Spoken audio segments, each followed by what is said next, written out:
La couleur et la peinture dans tous ses états, voilà comment on pourrait résumer l'exposition de Bertrand Lavier à l'École des Beaux-Arts de Monaco. L'artiste plasticien y présente 8 œuvres où la réflexion est au rendez-vous.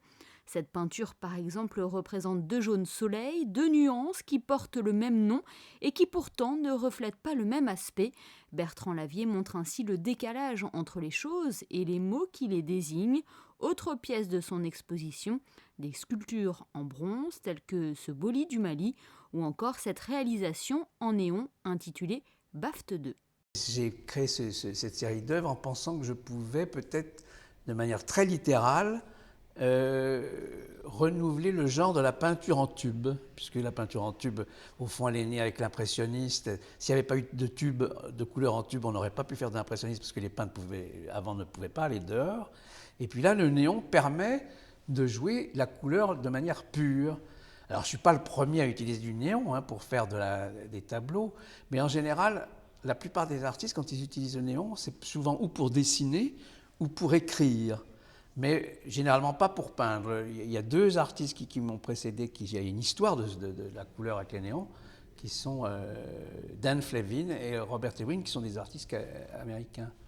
Mais là, c'est une autre manière d'aborder le tableau, parce que je me suis inspiré d'un autre peintre américain, qui est Frank Stella, qui est au fond ma partition pour faire un tableau.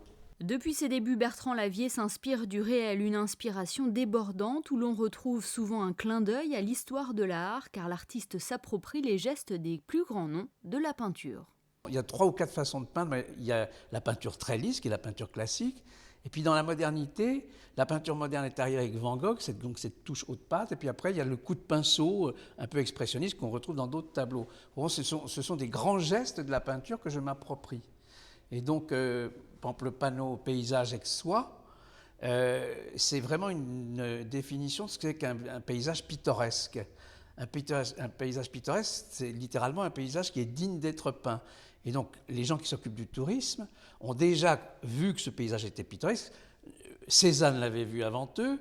Et donc, il y a un jeu comme ça avec Cézanne, la peinture touristique. Et donc, moi, je repeins au fond un paysage qui a déjà été peint et qui est dans l'imaginaire collectif parce qu'il est justement pittoresque. Exposé au pavillon Bozio et pour Bertrand Lavier, anecdotique, lui qui n'a jamais fait les beaux-arts, à découvrir donc jusqu'au 28 août prochain.